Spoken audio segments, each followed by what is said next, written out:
Okay, if we're ready, we'll do the audience of citizens next. I will just read off the statement before we get started with that. So before we begin, I have an objection. Of course you do. Objection on the record. Trying to wait for the noise to die down. Is your microphone on? Hear me now? Is that better? Okay.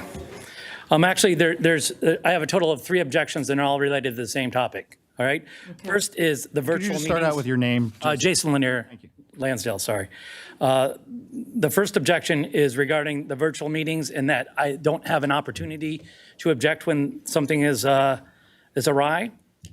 And this, you guys realize that being a board of a public school is an awesome power, and you are in a corporation. We have to pay taxes, which you impose upon us.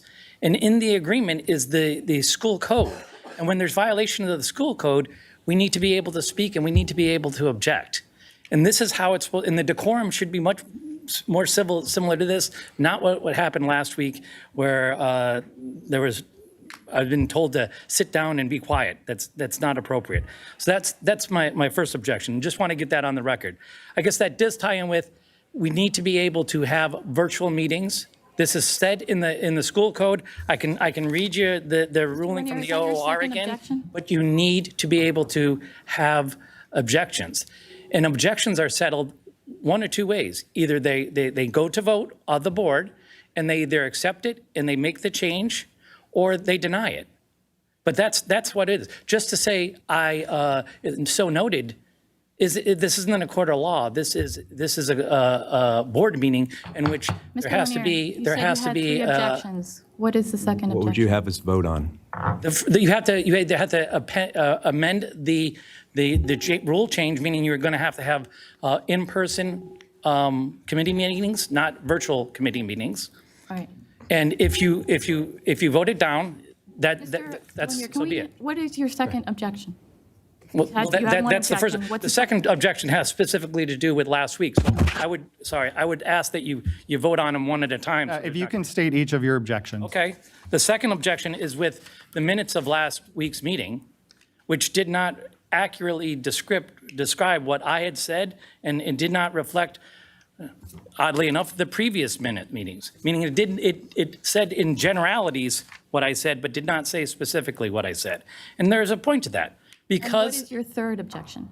That is the third objection. So you can kind of tie them together there. I wanted to object to the fact that we need to be able to hold these objections and the rationale for doing it. Then the virtual meeting and the fact that the minutes of last week don't properly reflect what my objection was at the time. Thank you. Okay, thank you. And just in terms of the minutes should reflect the fact that there was an objection, or that there were several objections made. Just with regard to those objections, Dr. Bauer can speak to, in terms of the first item about virtual meetings, an ability to raise an objection. As far as the minutes for last week, certainly there can be different opinions on what the minutes, how detailed they should be. But in terms of the Sunshine Act, there are certain standards in terms of any action that's taken by the board. The minutes need to reflect that action. The minutes need to reflect who was present, and the minutes need to reflect individuals who spoke and the general subject of their testimony. There's not a need necessarily for a specific statement, line-by-line recitation of what somebody said during that. So before I sort of indicate, just from a legal perspective, what the recommendation is, I know Dr. Bauer can speak to the objection portion. Sure, and something that I've highlighted in previous meetings, probably close to a year ago at this point, is it does state prominently on our website, on the meetings page, individuals having difficulty accessing a virtual meeting may email meetings@npenn.org for assistance. This email address will be monitored throughout the course of virtual meetings and may be utilized by any person who wishes to raise an objection during a meeting pursuant to Section 710.1C of the Pennsylvania Sunshine Act. Objections will be noted for the record and must include the person's name and general nature of their objection. That email address is actually routed directly to me and to Mr. Scrocky and to Mr. Summers during meetings. We have received 0 emails to that email address. And just in closing, the Sunshine Act certainly does contain an ability to object to a Sunshine Act violation during a meeting, and the district and the board has allowed that to occur. There is no specific procedure that the Sunshine Act says in terms of a need for action by the board on any objection. It merely allows for an objection to be stated, and certainly the board can choose to do what it wishes with that objection. My recommendation is that the objections that have been raised do not present valid violations under the Sunshine Act. They are more statements of opinion as to what the board should be doing. My recommendation would be to move forward with the remainder of the meeting. Thank you, Mr. Summers. I would like Okay. to second the objections made by Mr. Lear. All three of them indicated by Mr. Lanier. I would like to second them. Mr. Giuseppe Craney Monticelli for the record. Giuseppe Craney Monticelli, okay. I would say that the Robert Rules of Orders dictate how an objection is handled, not the sunshine law. And the Roberts rules do not create a legal binding impact on the board. Certainly, the board is generally guided by their parameters, but the board is not under any legal obligation to adhere to any specific rules of order. And sir, your objections have been noted. I would suggest we move forward with the public comment portion of the meeting. Thank you, Mr. Summer. Is what you're saying. Mr. Lanier, can you have a seat, please, while I read off this statement? Okay. This meeting is being videotaped for community cable channels and streamed live. Individuals attending this meeting and intending to speak to the board should be aware that they are being videotaped. In order to meet the requirements of Pennsylvania Sunshine Law, it is necessary to record the names of all citizens who speak to the board during the meeting. To ensure compliance with this requirement, it is essential that those planning to address the board state their name and municipality. Members of the audience are asked to limit their questions and comments to 3 minutes. As a reminder, the audience of citizens portion of the meeting is designed for residents and taxpayers of the district to provide a comment and feedback on matters which are or may come before the board. It is not designed for debate or discussion with the board. When appropriate, individual school board directors may choose to respond to public comments that have been made once the audience of citizens period has concluded, or request that a member of administration follow up with the speakers after the meeting. And this is in reference to board policy 903. So if anyone would like to make public comment this evening, I believe we have 2 people signed up. So Mrs. Braccio and Mr. Lanier. No, it's Mr. Altieri. Oh, Mr. Altieri. Okay. Is Mr. Altieri here? I don't see him. So Mrs. Braccio, if you want to come make your public comment, you can go first.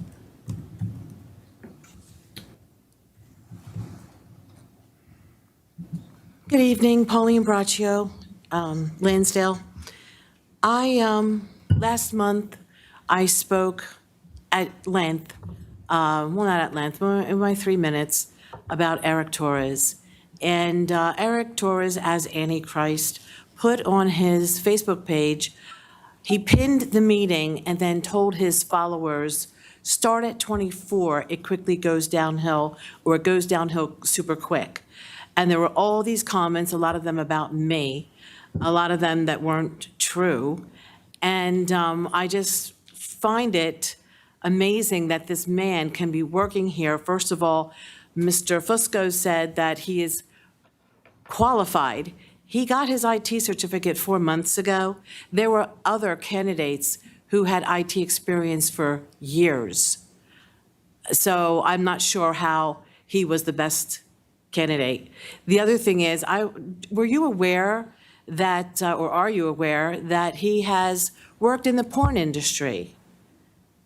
That has no effect on his being around kids, because he is being around the kids.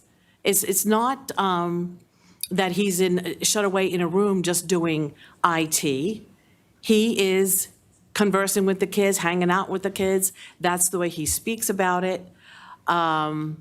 And the way he was egging them on. I'm actually shocked that none of them are here. So I just, are any of them here? I don't think so. I don't think so, Pauline. Thank you.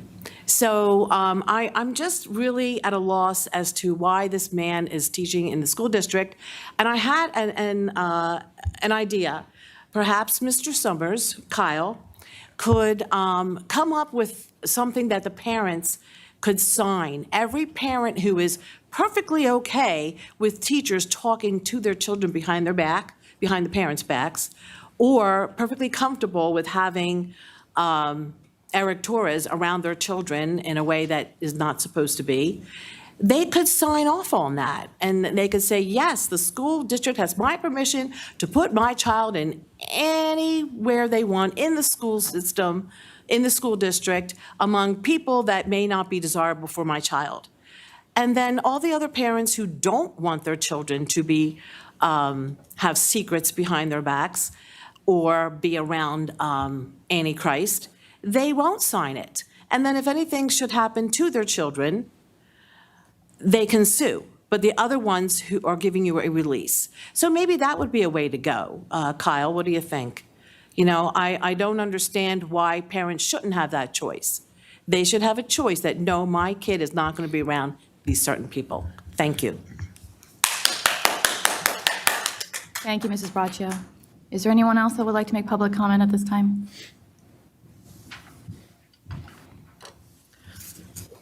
Barbara Nassif, Montgomeryville. I grew up and have lived in Montgomery Township my entire life. I went to Knapp Elementary School and graduated from North Penn High School.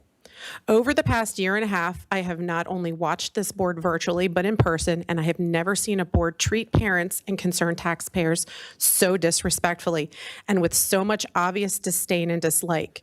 Your open mockery and rude comments telling parents that they don't matter and encouraging them to fight with you as you sit behind your desks during board meetings is deplorable, and you should all not only be ashamed of yourselves, but you should step down. I'm a public school special education teacher in a neighboring district with over 21 years experience. While interviewing for my job to work with and teach minors, my district not only checked to see if I had all my clearances, but checked to see if I had inappropriate content on my public social media.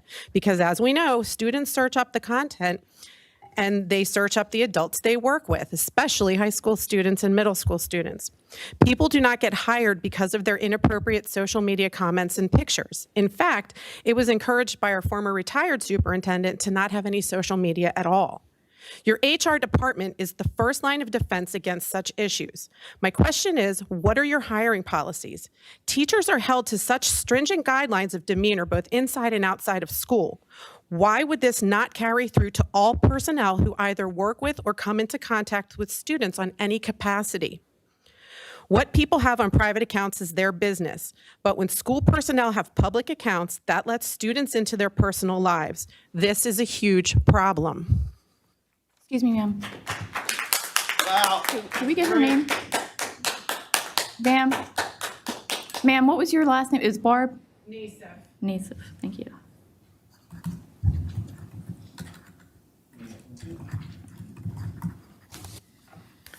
Jason Lanier, Lansdale.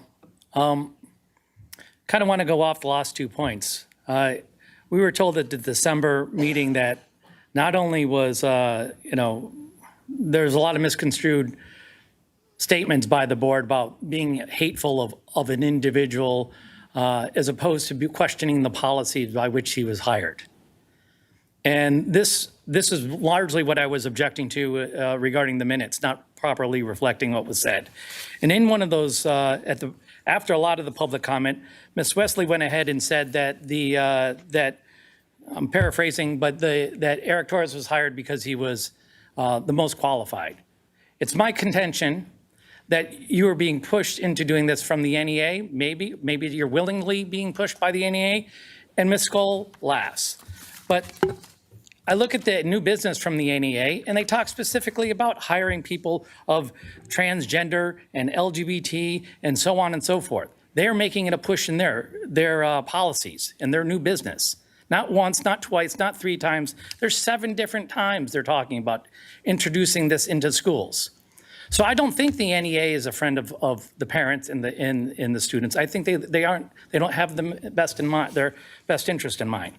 And talking about this specific job, you look at what you guys wrote internally and what you posted on Indeed. They're exactly the same except for the very last line, which says the prerequisite being the ability to support cultural of equity, diversity, and inclusion. Eric Torres according to all the people who were hired, was the least qualified, except for in that category. He got his certificate according to his own posting on LinkedIn, which we had to go, I asked him about it and he said, well, check LinkedIn, so I did. He got his certificate in June, I think, of 22. He was hired in August of 22. There's individuals on here who have 28 years of experience. I think there might be more qualified. But instead, you hired somebody, why? Because of whom they are? Because how they look? Because what they represent? They fit an agenda for you? That's what it sure seems like to me. So you're telling, you look at the two. Why the difference in application? Why the internal document is different, the internal document for North Penn is different than what is posted. This is your internal document, this is your posted document. Your posted application requires the person to have the ability to support culture of equity and inclusion. So he was hired because of that, solely because of that. That's what it looks like on here. And you guys need to review this. The question would be is how many other employees are solely hired upon their identity, not on their criteria? Thank you.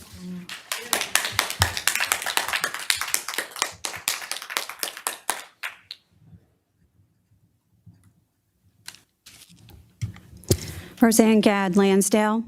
The federal government was designed for limited authority that wouldn't interfere in lives of Americans, but would promote and protect their liberties. Because of this huge monster of government between the federal and the states, and the limited authority each possess, our individual rights and liberties have been trampled on. We have been coerced into things that fundamental law does not require in both property and freedoms. Many agencies, to name a few, Department of Ed, the intermediate units, CHOP, and the PA Health Department, along with other federal organizations such as NEA, CDC, PSEA, PSBA, etc., are all unconstitutional. These agencies were created by the federal government to be an overseer of the states. The states are run by we the people. The Constitution has never been followed since we are run by a corporate America. According to the Constitution, the people are the ruling class. We the people make the rules, question authority, and speak on behalf of all Americans. The board president should be running the meeting since she is supposedly elected. Your public official should be able to confidently run and control meetings. Hiding behind the solicitor is not how government meetings are to be conducted. Therefore, the solicitor is not elected, but is available to the school board members as a support to give a very broad view on any legal issues and provide day-to-day guidance to the district and administration. Speaking of laws, Mr. Summers, you need to learn about the Sunshine Law and the PA Declaration of Rights of 1776, because bad advice is no advice. The solicitor is not here to run the show. Under the direction of the solicitor, board members are blindly trusting that the solicitor's advice is sound judgment. In neighboring districts, violations are already happening regarding this issue. And who is supposed to know basic laws? Your solicitor. Following mandates, violation. Administering vaccines, violation. Deprivation of civil rights, violation. Practicing medicine without a license, violation. Transfer of obscene materials to minors, violation. Lack of informed consent, violation. You stepped out of your roles and your oath of office with these broken laws. You hid your abuse of power under the color of law, which is illegal. You can thank your solicitor for great lawful advice, since you could potentially be sued individually.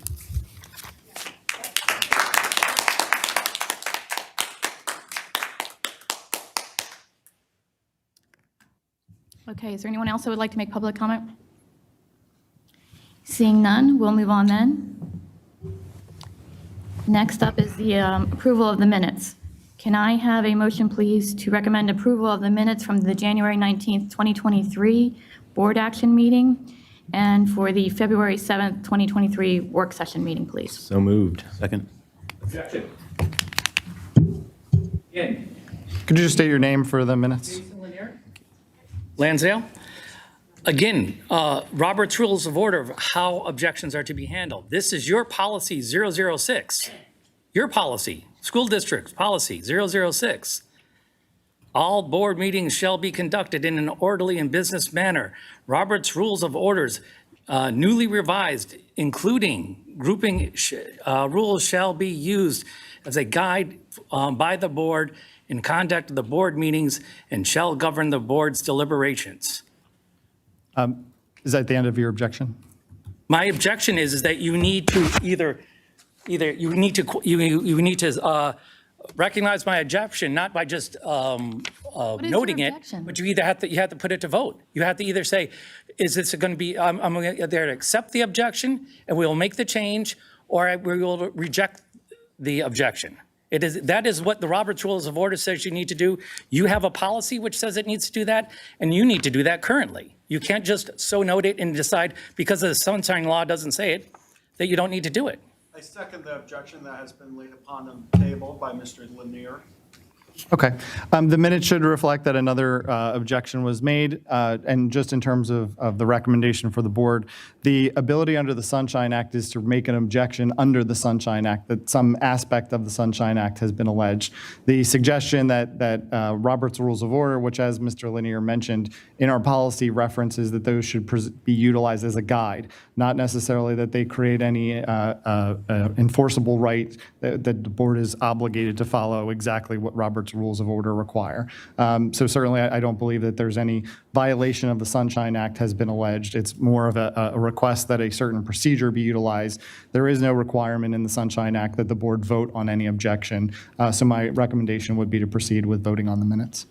Thank you, Mr. Summers. Okay, there is a motion on the floor. There is a motion on the floor, and we have a second. All in favor, say aye. Aye. Any opposed? Motion carries. Next up, we have committee reports.